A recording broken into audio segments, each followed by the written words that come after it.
Dan pada sore ini insya Allah semoga Allah berkahi lanjutan daripada sebab lemahnya iman yang ke-9 yaitu ajz. Ya. Sekali lagi saya luruskan, ajz atau sifat lemah. Ini yang disebutkan oleh Nabi SAW pada saat kita membahas tentang masalah malas ya. Dalam doa beliau, wa'udhu bika minal ajzi wal kasal. Dan ya Allah, aku berlindung kepadamu dari sifat ajiz dan malas. Ajiz artinya, kata penulis, makna al-ajiz berasal dari kata al-ajzu yang memiliki dua arti dasar.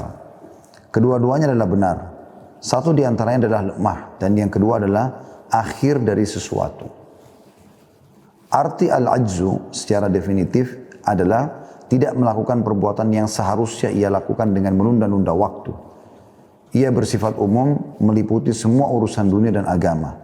Lawan katanya adalah al-hazm, yaitu bertekad kuat atau berkemauan keras. Sementara al-ajzu adalah lemah dan bermalas-malasan.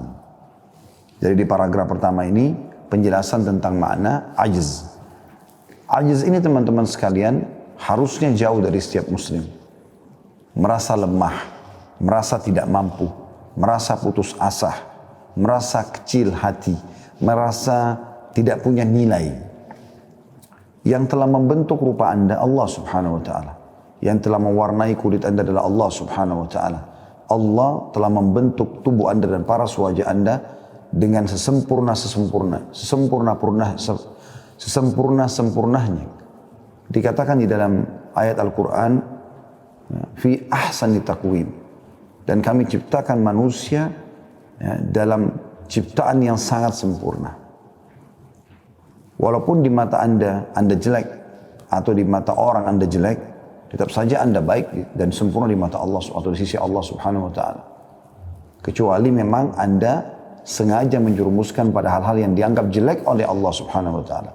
Disitulah anda baru dinilai jelek, itu pun sifat yang sedang anda miliki. Tapi secara fisik, Allah subhanahu wa ta'ala telah menyempurnakan ciptaannya pada manusia tadi.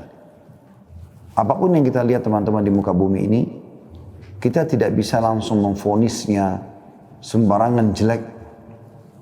Seperti kita lihat misalnya ada ikan sangat indah, warnanya, bentuknya. Ada juga ikan mirip seperti batu, bahkan kadang-kadang tidak jelas kalau dia itu ikan misalnya. Nah ini tetap aja kita mengatakan ini subhanallah, maha suci Allah yang telah menyempurnakan ciptaannya. Karena sifat Allah SWT ahsanul khaliqin, sebaik-baik pencipta. Allah tidak menciptakan yang dianggap sempurna di mata manusia dan jelek di mata manusia, kecuali memang Allah ingin tunjukkan kemahakuasaannya. Jadi yang jelek pun itu punya kedudukan di sisi Allah Subhanahu wa taala. Makanya Nabi SAW mengingatkan, la farqa baina arabiyyin wa ajamin illa bittaqwa. Tidak ada perbedaan dasar antara orang Arab dan orang Ajam selain Arab kecuali karena ketakwaan. Walaupun Nabi Muhammad SAW dari orang Arab, tapi tidak ada perbedaan kecuali memang dasarnya orang itu sangat bertakwa. Orang yang sangat dekat dengan Allah Subhanahu wa taala. Bilal radhiyallahu anhu, sahabat Nabi yang mulia, dulu budak hamba sahaya diperjualbelikan di Mekah. Ya, oleh Umayyah bin Khalaf, dimiliki dia. Dan tidak ada nilainya di Mekah budak itu. Dipukulin, ditendang, mau dijual, terserah. Subhanallah, setelah dia masuk Islam, dia mendapatkan kemuliaan yang luar biasa. Apa kata Umar bin Khattab radhiyallahu anhu? Umar ini dulu termasuk orang yang tuan di Mekah. Tapi setelah dia masuk Islam, dia faham bagaimana Islam menilai manusia, memberikan kedudukan, maka dia mengatakan, sesungguhnya Bilal adalah sayyiduna, ya, dan juga dibebaskan oleh Abu Bakar sayyiduna. Maksudnya, Bilal sendiri tuan kami, yang dibebaskan oleh juga tuan kami Abu Bakar. Dia sama kedudukannya. Seperti itulah. Jadi tidak ada merasa kecil hati, oh karena kulit saya hitam, badan saya kecil, atau paras wajah saya jelek. Itu pandangan anda. Tapi di sisi Allah SWT tidak ada itu semua. Karena ini awal bibit-bibit munculnya ajiz tadi. Merasa lemah. Itu kalau kita bicara masalah lebih khusus ya. Kalau kita bicara masalah global, lemah tadi dikatakan di sini masuk dalam semua urusan dunia dan akhirat. Apapun itu. Merasa tidak bisa mengerjakan perbuatan ini, tidak bisa mengerjakan pekerjaan itu. Sementara orang lain bisa.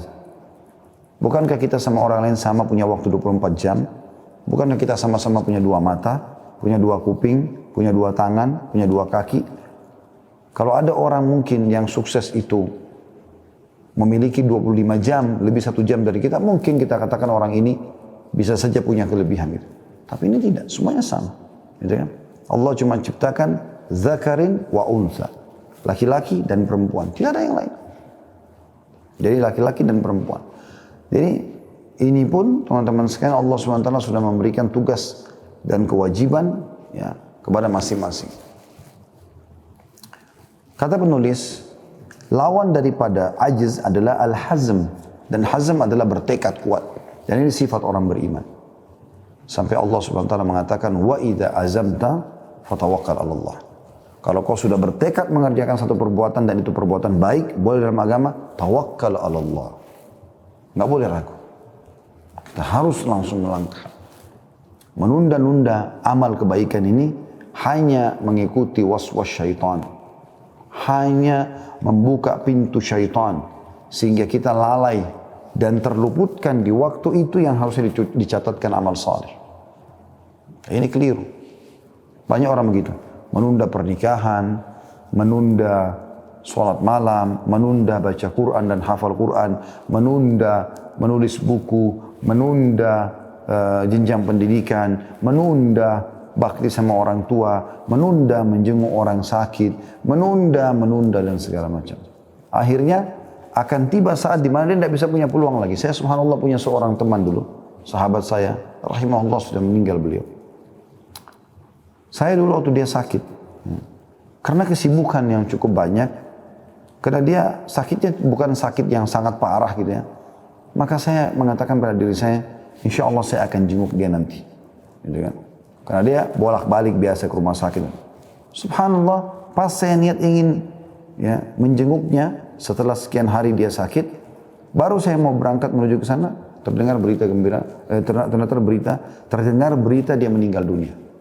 Jadi saya mendengar berita dia meninggal dunia, kan gitu. Maka saya pada saat itu sempat merasa qadarullah ma syaa fa'al. Kenapa saya tidak dari awal ya, gitu. Tapi begitulah. Kadang-kadang kita menunda amal harus sebenarnya bisa kita lakukan. Berapa banyak anak muda, laki-laki, perempuan, nggak usah nikah dulu, masih muda kok, gampang nanti. Saya masih mau nikmati masa lajang saya. Ini pemahaman dari mana? Harus diluruskan. Justru harusnya setiap orang tua menanamkan ke jiwa anaknya, nikah adalah target utama dalam hidupnya. Salah satu target utama dalam hidupnya. Bagaimana dia menjalankan sunnah Nabi SAW ini tanpa menunda. Dia kerjakan kapan dia punya peluang. Dia tidak usah terlalu idealis, intinya orang pasangan itu adalah agamis, kita melangkah. Ya. Saya tahu ada di antara keluarga, Masya Allah, dia mudahkan dirinya untuk menikah. Seorang akhwat, mudah sekali untuk menikah. Dia melangkah, ya, dia langsung azam untuk menikah. Akhirnya sampai punya anak sekian, kakak-kakaknya sendiri juga belum menikah. Berkah hidupnya, karena dia meraih kesempatan menikah itu. Di awal-awal kesempatan penawaran menikah, dia langsung melangkah. Dan Masya Allah, masih muda sudah punya sekian anak. Anak-anaknya sudah mulai ikut hafal Quran. Sudah mulai banyak hal yang terjadi yang mungkin itu diraih oleh umumnya orang di zaman kita sekarang di umur 35 tahun, 40 tahun. Tapi dia dengan umur 20, 22 tahun, 25 tahun sudah bisa meraih semua itu. Jadi karena tidak menunda. Berapa banyak orang yang dari kecil sudah mulai hafal Quran. Dengan tidak menunda kan jadi berjalan. Dia bisa dapatkan. Jadi ini semua akibat daripada ajiz. Sifat lemah. Tidak mau langsung melakukan. Sementara kita harus punya hazm. Tekad yang kuat. Dan Allah mengatakan tadi kalau kau berazam maka tawakal Allah. Lakukan saja. Nah, jadi apa saja teman-teman terlintas di benak anda maka lakukan saja. Ingat, dalam mengerjakan satu perbuatan kita nggak bisa sempurna langsung. Tetapi akan ada tahapan. Anda mau menulis sebuah buku. Tulis aja dulu buku itu. Tulis aja dulu. Ditulis. Nanti Anda akan edit. Anda akan melalui proses tambahan. Tapi tulis dulu biar ada naskahnya. Biar ada sesuatu gitu. Ya. Karena kalau kita selalu mau tunggu kesempurnaan di awal pekerjaan tidak mungkin. Tapi kita kerjakan. Coba dulu. Nah, dari sini, pindah ke sini, pindah ke sini. Jadi banyak pekerjaan yang bisa kita kerjakan di saat-saat memang peluangnya lagi ada. Belum tentu peluang itu akan terulang lagi di kesempatan akan datang. Kata penulis Nabi Muhammad SAW dalam doanya memohon perlindungan kepada Allah dari ajiz atau sikap lemah dan juga sikap malas. Dalam doa yang masyhur, Allahumma inni a'udzubika minal ajzi wal kasal. Ini biasanya kita baca sebelum salam. Ya Allah, aku berlindung kepadamu dari sifat lemah dan juga malas. Umar bin Khattab juga radhiyallahu anhu selalu berdoa seraya mengucapkan, ya Allah, sesungguhnya aku mengadukan kepadamu tentang kelemahan orang yang beriman dan kekerasan orang kafir. Artinya jangan sampai nanti aku bertemu dengan orang yang lemah. Orang beriman tapi lemah. Gak punya tekad, gak punya percaya diri. Selalu merasa dirinya salah. Tidak ada prestasi yang bisa dikejar. Saya memang orang bodoh, gitu-gitu. Umar berlindung dari sifat seperti itu. Jangan sampai ketemu orang begitu, jangan sampai juga beliau punya sifat begitu. Dan beliau juga berlindung jangan sampai bertemu dengan orang kafir yang punya sifat kekerasan, benci agama yang luar biasa, sehingga dalam menghadapinya pun butuh energi ekstra. Gitu. Tapi saksi bahasan kita adalah Umar bin Khattab berlindung dari kelemahan orang-orang beriman. Beramal itu membutuhkan orang-orang yang di dalam hati mereka tidak ada tempat bagi sikap lemah. Dan mereka selalu bergerak aktif, tidak mengenal kejenuhan dan kebosanan. Kemauan keras mereka dapat menaklukkan gunung yang tinggi. Mereka itulah orang-orang yang menepati apa yang telah mereka janjikan kepada Allah. Terdapat beberapa indikasi bagi sikap lemah di antaranya. Nah, ini masuk indikasi-indikasi yang bisa kita lihat, bisa dinilai juga dari situ orang itu lemah. Yang pertama, meninggalkan dakwah ke jalan Allah.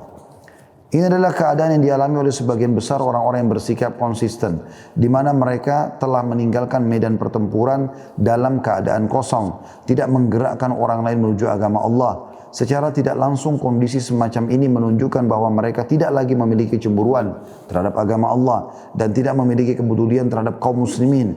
Setiap kali seorang saleh meninggalkan dakwanya kepada agama Allah, maka saat itulah tempat berdakwanya ditempati oleh perusak. Orang itu akan masuk ke lahan dakwah untuk mempropagandakan dakwah batilnya. Jadi ini poin pertama dulu, kita sedikit menjelaskan di sini. Bagi anda yang sudah mulai belajar agama, teman-teman sekalian, masuklah ke alam hadis Nabi SAW. Ya, balighu anni walau ayah. Sampaikan dariku walaupun satu ayat. Artinya, kalau anda sudah tahu ilmu itu, sudah dipelajari dengan dalil yang benar, sampaikan.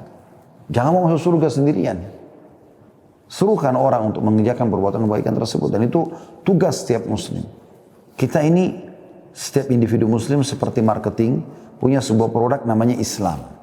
Bagaimana kita saling bersaing positif tanda kutip untuk mempromosikan produk kita ini. Dan makin banyak orang yang kita ajak untuk bergabung ke dalam agama Islam, makin banyak orang yang kita ajak untuk bisa mengamalkan syariat Islam, sholat, puasa, zakat, sedekah, bakti sama orang tua dan segala macam, maka makin banyak kita dapatkan bonusnya. Karena Nabi SAW bersabda dalam hadis yang masyhur, sering kita ulangi hadis ini, siapa yang menunjukkan kepada satu jalan kebaikan, maka dia akan mendapatkan pahala orang yang mengikutinya tanpa dikurangi sedikit pun dari pahala orang yang mengikutinya. Jadi kita ajak saja orang ke masjid, ayo sholat yuk, misalnya kita lagi mau ke masjid nih, atau lagi puasa, ayo puasa, atau kita posting apa, sebuah hadis, sebuah peringatan gitu ya. Saya berbagi pengalaman begini teman-teman sekalian. Saya buat program sendiri. Orang-orang yang ada di kontak saya, yang saya kenal gitu, saya sering post sesuatu, informasi apa gitu ya. Artinya hampir setiap hari coba saya sampaikan sebuah hadis, misalnya sebuah ayat. Walaupun sekarang beberapa waktu sempat berhenti ya. Ada seorang sahabat dekat saya, beliau juga tamatan Madinah, tinggal di salah satu wilayah di Indonesia ini. Itu sering saya terima dari saya gitu. Satu waktu saya pernah kirimkan hadis yang masyhur, "Man kana akhiru kalamihi la ilaha illallah dakhala jannah." Siapa yang akhir kalimatnya la ilaha illallah pasti masuk surga. Atau akan masuk surga, kan gitu. Itu subhanallah, saya cuma kirim saja biasa gitu. Saya juga tahu ini, belum bahkan tamatan kuliah hadis gitu kan, faham sekali masalahnya. Tapi saya belas untuk semuanya gitu. Subhanallah, seminggu kemudian dia telepon saya. Jadi dia telepon saya lalu dia mengatakan salam Khalid. Dia bilang, waktu antum kirim hadis itu, tepatnya pekan lalu, itu pas mertua ana lagi di rumah sakit, lagi menghadapi sakarat. Dan ana tidak terfikir pada saat itu untuk mentalkin. Orang sudah belajar tapi dia lupa pada saat itu. Begitu dia bilang, saya dengar ada suara ya, peringatan kalau ada masuk pesan, saya baca hadis itu, tiba-tiba saya mentalkinnya. Coba lihat, kadang-kadang subhanallah, sebuah informasi sederhana kita sampaikan, ternyata bermanfaat bagi orang. Bermanfaat sekali. Berapa banyak informasi yang kita, dari cuplikan pendek 1 menit ceramah, membuat orang tobat, membuat orang mau sedekah, membuat orang mau puasa, membuat orang mau membuka puasakan orang, membuat orang mau berbakti sama orang tuanya. Saya sering temukan di pengajian begitu, pada saat kita sampaikan misalnya masalah ancaman orang yang durhaka sama orang tua segala macam. Banyak orang membahasakan, saya betul-betul takut kepada Allah Ustaz, saya durhaka sama orang tua. Bagaimana caranya saya mau ngobatin nih? Ya. Padahal kita menyampaikan kalimat 2 kalimat mungkin semua orang bisa ngomong. Tapi begitulah teman-teman, efek dakwah itu besar sekali. Tentu juga ada batasannya, kita harus berdakwah kalau kita punya ilmunya, gitu kan? Kalau ada orang sengaja menyebarkan ilmu tidak benar, maka apalagi kalau dia membawa-bawa nama Nabi SAW, kan Nabi sudah mengatakan, man kadzdzaba alaihi muta'ammidan, ada kata-kata muta'ammidan, falyatabawa maq'adahu minan nar. Siapa yang sengaja berdusta atas namaku, maka dia akan dapatkan, atau dia akan ya memilih atau masuk ke tempat duduk yang di neraka. Jadi ada kata-kata muta'ammidan, sengaja. Jadi kalau anda sengaja memang menyebarkan kebohongan, ya sudah. Tapi kalau anda tidak sengaja, kalau anda pernah dengarkan sebuah hadis, ya, dan ternyata atau dengarkan dari sebuah majelis ta'lim, anda pikir itu sudah kebenaran lalu anda sebarkan, ternyata setelah itu terbukti itu tidak benar misalnya. Ya sudah, anda tinggal tarik. Karena kan anda tidak bermaksud. Makanya Nabi SAW mengatakan, diangkat dari umatku kekeliruan seperti ini dan juga lupa, ya. Karena orang tidak bermaksud tentunya. Kalau bermaksud ini jadi bahaya buat dia. Tapi ini teman-teman sekalian, kita harus jadi setiap muslimin harus punya jiwa dakwah, ya. Karena kita tahu kalau kita mendapatkan manfaat dari ilmu agama ini, begitu kita sampaikan ke orang lain, mereka juga dapat manfaat, kita akan lebih banyak mendapatkan manfaat daripada orang tersebut, karena kita bisa dapat pahala seperti dia, plus pahala kita lagi. Sekarang saya mau ke masjid misalnya. Saya pergi masjid ini, saya sholat. Ikut berjamaah, saya sendirian. Maka imam panen pahala makmum, kami semua makmum dapat pahala masing-masing, muadzin dapat pahala kita semua. Tetapi, kalau saya mengajak 5 orang teman saya saja ke masjid, ayo ke masjid yuk, sudah waktu sholat masuk misalnya. Ayo kita sholatlah kita misalnya. Maka saya berlima sholat, 4 teman saya misalnya 4 orang, saya 1, 5 orang. Misalnya masing-masing dikasih pahala 100. Allah subhanahu wa ta'ala memberikan dengan kemahamurahannya bagi orang yang mendakwakan agamanya ini. Kayak tadi saya ajak orang untuk sholat, kan mendakwakan orang ke sholat. Maka saya misalnya yang mengajak 4 orang ini akan diberikan 400 pahala tambahan. 100 dari masing-masing ini ditambahkan ke pahala saya. Bagi saya dapat 500 dengan saya sholat yang sama. Waktu yang sama, energi yang sama. Tapi kena ngajak orang, saya dapat pahala banyak. Gitu kan? Seperti itulah. Maka ini kesempatan berdakwah. Tanpa dikurangi pun sedikit dari pahala mereka. Bukan pahala mereka dipotong-potong. Misalnya ini 100 bagi 50-50. Ini juga 100 50-50. Enggak. Utuh. Seperti pahala mereka dikasih kita. Dia pun dapat pahala utuh. Allah tidak akan menzalimi hambanya. Maka kita harus jadikan dakwah sebagai kehidupan kita. Indah sekali dakwah itu. Makanya Allah SWT mengatakan dalam Al-Quran, A'udzubillahi minasyaitonirrajim, wa man ahsanu qawlan mimman da'a ila Allah wa amila shalihan. Ya, al-ayat. Artinya, tidak ada perkataan yang lebih baik atau perkataan apa yang lebih baik daripada berdakwah di jalan Allah. Mimman da'a ila Allah wa amila shalihan. Lalu dia amalkan amal saleh yang sudah dia sampaikan. Itu keutamaan yang luar biasa. Nah, biasanya dinilai sifat ajiz ini, lemah ini, justru bisa dinilai dari orang meninggalkan untuk berdakwah. Sehingga dia lemah. Dia pun akhirnya karena tidak biasa mendakwahi orang, akhirnya dia juga jadi lemah terhadap dirinya sendiri. Tapi kalau dia biasa mendakwahi orang, ada perasaan semangat untuk menyampaikan pada orang, semangat juga untuk mengerjakan, dan juga rasa malu. Kenapa dia sampaikan, dia tidak mengerjakan? Makanya kan saya sering sampaikan ya di akhir-akhir pertemuan kita ya, kalau ayo teman-teman dukung medsos ini, hanya dengan jempol Anda saja. Anda sudah bisa subscribe misalnya di YouTube, Anda like di Facebook, di Instagram, ayo dukung sama-sama. Apa susahnya itu? Hanya ikut dalam paket yang sudah Anda bayar, gitu kan?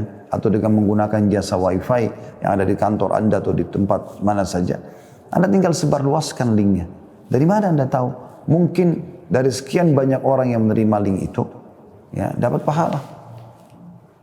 Orang sadar, maka Anda panen pahalanya. Ada seorang ibu teman-teman di Saudi. Ini kisah nyata. Subhanallah, ibu ini stroke. Ibu ini stroke. Ya.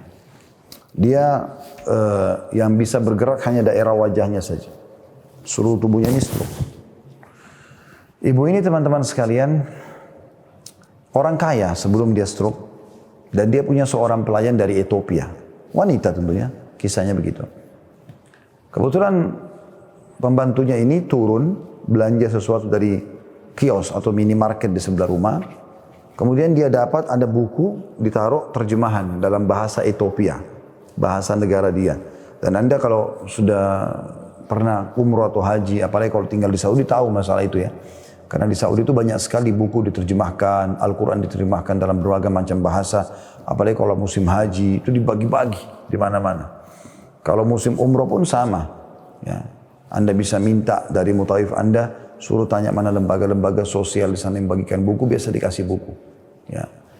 Intinya teman-teman sekalian, kalau Anda juga datangi Uhud, ya, Kuba, itu ada seperti counter ya, bulat begitu, ada kayak jendela kecilnya.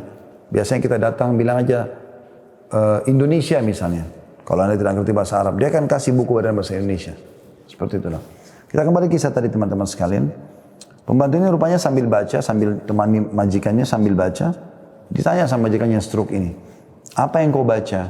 Dia bilang buku agama dalam bahasa negara saya. Kata ibu tersebut, coba lihat yayasan mana yang cetak.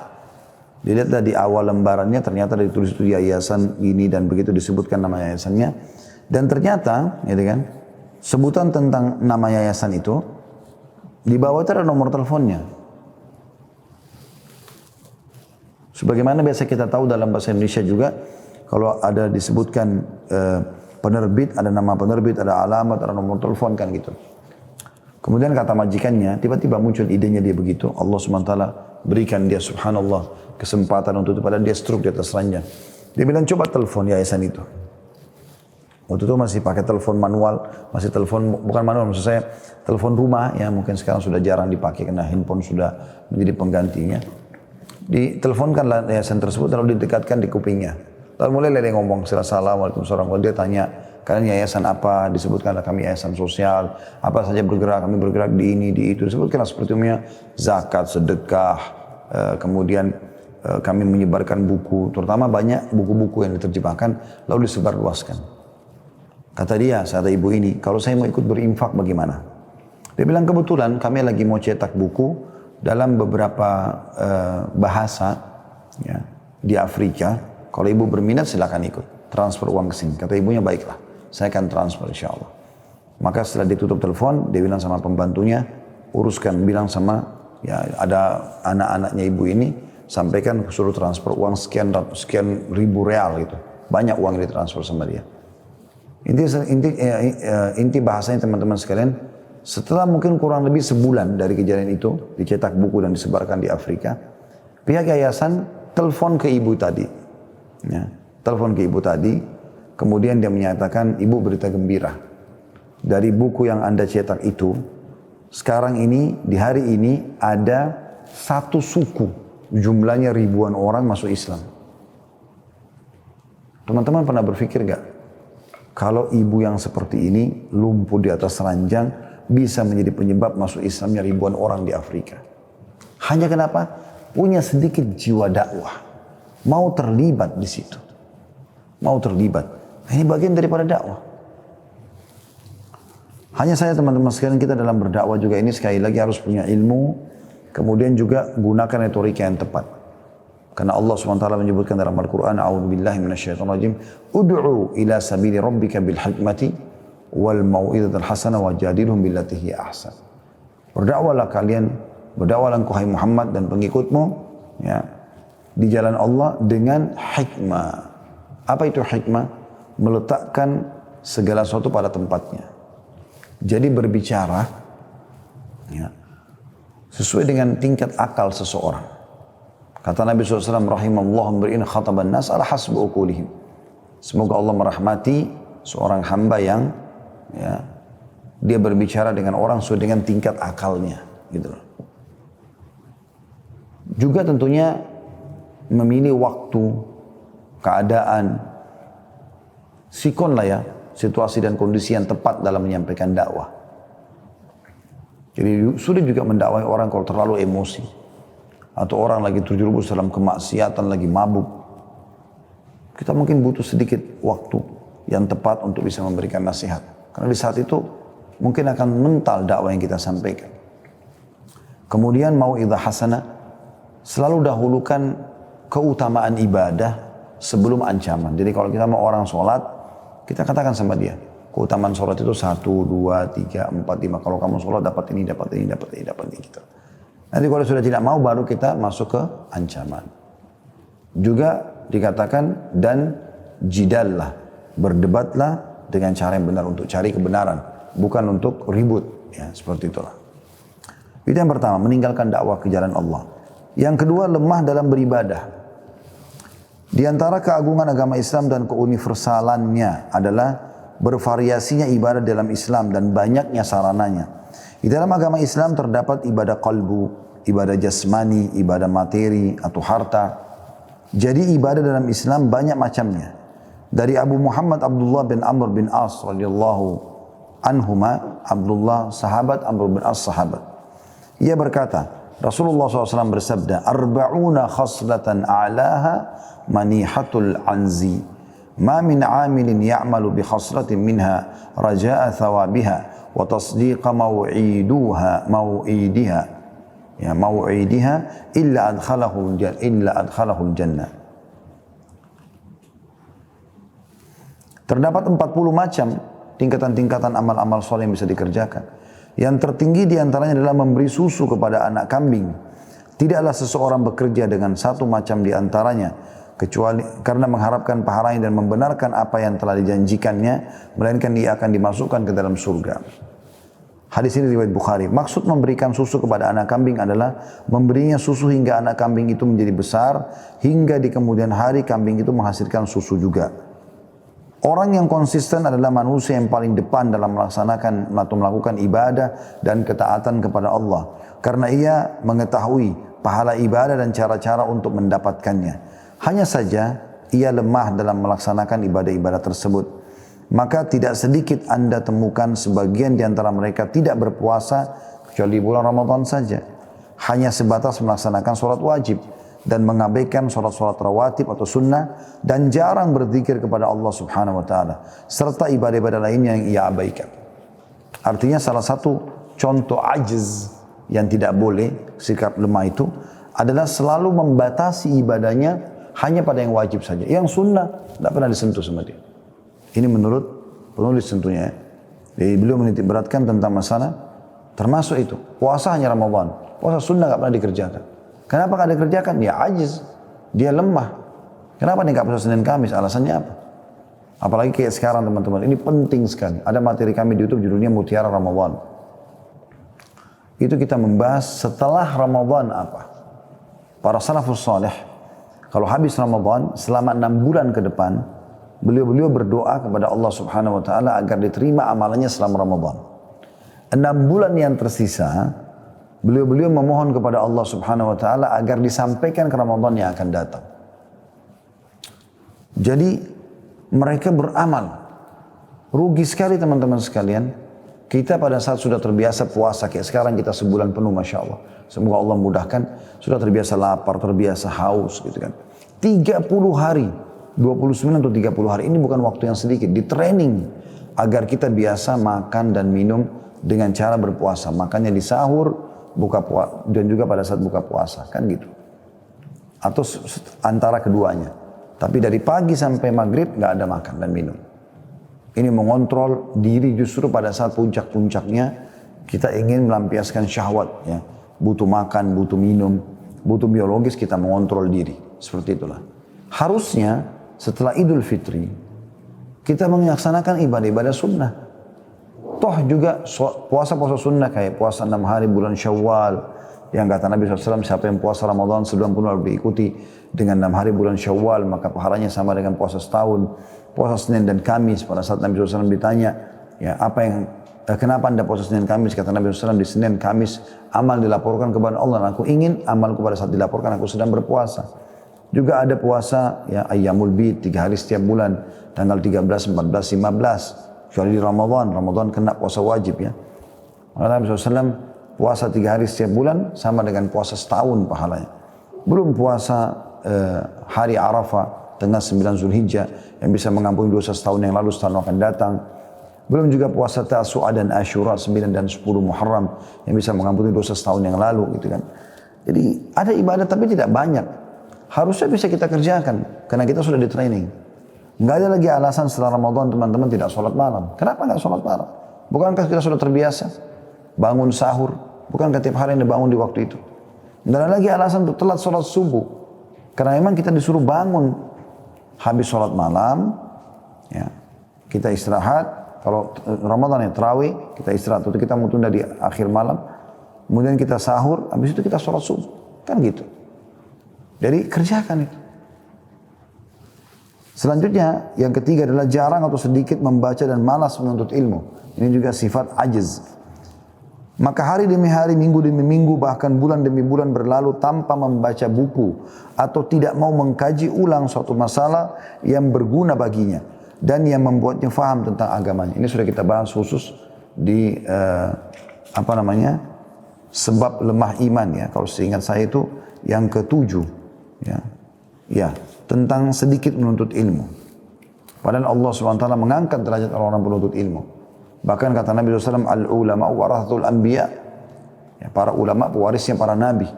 Jadi kalau kita belajar agama, kita tahu hukum halal haram, kita mewariskan ilmu yang paling mulia yang dibawa oleh para nabi yang mulia juga, alaihimus salatu wassalam. Dan ingat teman-teman sekalian, tidak ada hari tanpa ilmu, terutama ilmu agama.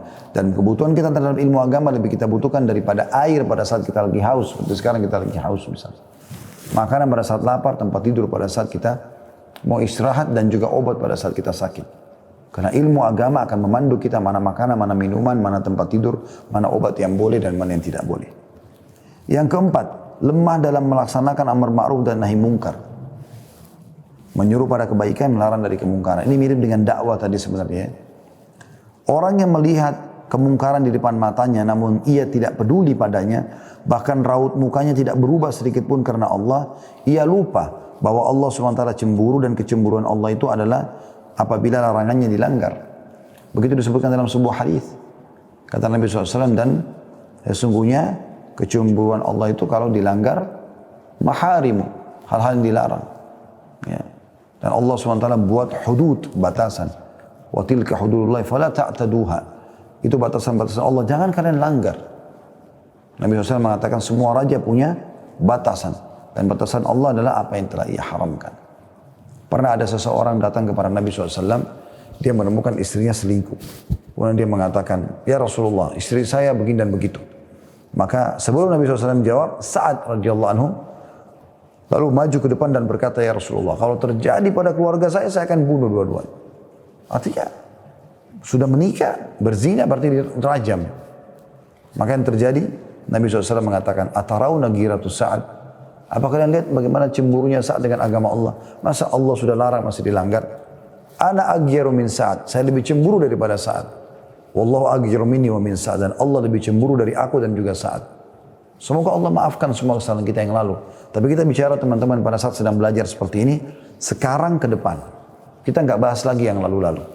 Kita bahas setiap kali Anda belajar ilmu agama, maka kita bahas sekarang ke depan. Kita tidak melihat lagi masa lalu. Yang penting kita mau berubah meninggalkan sifat ajiz ini atau lemah dan juga semua sifat-sifat yang buruk atau yang lainnya. Yang terakhir, yang kelima kata penulis adalah lemah untuk berkorban demi agama ini. Ia tidak mampu mengorbankan waktu, harta atau jiwa raganya untuk agama ini. Tidak mau menuntut ilmu, tidak mau menulis buku, tidak mau menyebarkan, tidak mau mendukung. Aneh betul. Gitu kan? Bahkan yang uniknya, saya sering ketemukan ceramah. Bukan cuma ceramah teman-teman. Ceramah mungkin ada satu kalimat, dua kalimat orang yang salah sampaikan. Tentu tidak ada maksud kecuali kalau memang dia mau merusak agama Allah. Gitu kan? Masih ada saja yang dislike, jempol ke bawah. Masuk dengar ceramah hanya untuk itu saja. Tidak usah dengarkan gitu. Tapi subhanallah ada orang begitu. Jadi memang luar biasa gitu. Dia memang mau merusak. Saya pernah subhanallah lagi duduk santai gitu satu waktu. Kemudian saya biasa coba dengar tilawah Imam Haram. Yang saya paling suka Masya Allah Imam Masjid Haram Mekah itu ada dua. Ada Abdullah Juhani. Teman-teman bisa ketik tilawah Abdullah Juhani Imam Masjid Haram. Atau Yasir Dosari. Ini Masya Allah tabarakallah, dua orang ini luar biasa gitu. Kalau dipartnerkan di sholat tarawih itu nggak ada yang ngantuk. Luar biasa gitu, di Ramadan biasa dipartnerkan di Mekah ya.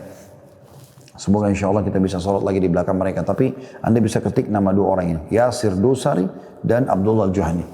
Saya pernah dengar Abdullah Juhani teman-teman, terutama di waktu sholat subuhnya ya. Suaranya enak gitu, lantunannya itu sangat bagus gitu. Maka setelah saya dengarin gitu beberapa, mungkin tidak salah 30 ayat atau berapa ayat itu saya dengarin. Setelah selesai saya dengar di YouTube ya, saya pas lihat layarnya ternyata ada yang dislike Al-Quran. Imam Syekh Abdullah Juhani tidak baca, tidak ceramah apa-apa, lagi sholat, imami sholat terus baca ayat Al-Quran. Masih ada yang masuk hanya untuk klik, tidak suka. La haula wa la quwata illa billah. Gitu kan? Kan ini aneh betul gitu. Oleh karena itu teman-teman sekalian, salah satu yang menjadi contoh ajiz adalah kata beliau, tidak mampu mengorbankan waktu, harta atau jiwa raganya untuk agama ini. Ia hanya memperhatikan dirinya sendiri dan kepentingan pribadinya saja. Ia hanya mengambil keuntungan dari agama tanpa memberi kontribusi atau kontribusi apapun terhadap agama. Terdapat beberapa sebab yang menyebabkan seseorang lemah, antara lain tawadhu yang dibuat-buat. Ini contoh saja ya. Terlalu emosional, malas, bosan dan jenuh, tidak sabar, putus asa, takut, tidak terbuka, ragu atau bimbang mengambil keputusan kebaikan. Sedangkan untuk mengatasi kelemahan itu adalah dengan beberapa hal di bawah ini. Sebagai penutup beliau katakan ini, yaitu yang pertama selalu membaca buku-buku sejarah. Yang kedua sejarah agama, tentunya sejarah Nabi SAW dan para sahabat. Yang kedua memahami kewajiban utama manusia di dalam kehidupan dunia ini, bahwa sungguhnya Allah menciptakan dirinya hanya untuk beribadah. Tujuan kita ada di sini untuk ibadah, bukan yang lainnya. Seperti teman-teman kalau kerja di kantor, Anda dibayar untuk kerja, gitu kan? Maka Anda harus imbangi antara gaji yang diterima dengan pekerjaan yang dibebankan. Yang ketiga mengunjungi orang-orang soleh dan orang-orang yang memiliki kemampuan keras. Komunitas yang saya bilang kemarin harus. Ya. Bahkan sebagian salafus saleh mengatakan, kami kalau merasa lemah iman kami berusaha untuk datang hanya untuk melihat wajah guru kami saja. Karena dengan melihat mereka, karena mereka saleh, maka ada sentuhan. Kita jadi merasa ikut saleh. Gitu kan? Nah subhanallah ini kami rasakan. Pada saat kami bertemu dengan guru-guru kami di Madinah, di Jordan, di mana ada kesempatan, coba kita tanya, siapa ulama di negara itu? Ya. Kemudian kita ketemu, minta nasihat, luar biasa gitu. Kadang-kadang kita lihat mereka saja sudah merasa tenang. Dan misalnya selalu terucapkan, Qala Allah, Qala Rasulullah Sallallahu Alaihi Wasallam. Ada perkataan Abu Bakar begini, ada perkataan Mu'adz bin Jabal, ada perkataan Abi Dzar, ada perkataan Sa'ad dan seterusnya. Yang keempat, memiliki kemantapan hati serta terus-menerus berusaha untuk melenyapkan kelemahan, ini yang bisa menghilangkan. Dan yang terakhir memiliki tujuan mulia serta selalu berusaha untuk mencapai tujuan tersebut. Allahu a'lam. Ini bahasan kita insyaallah.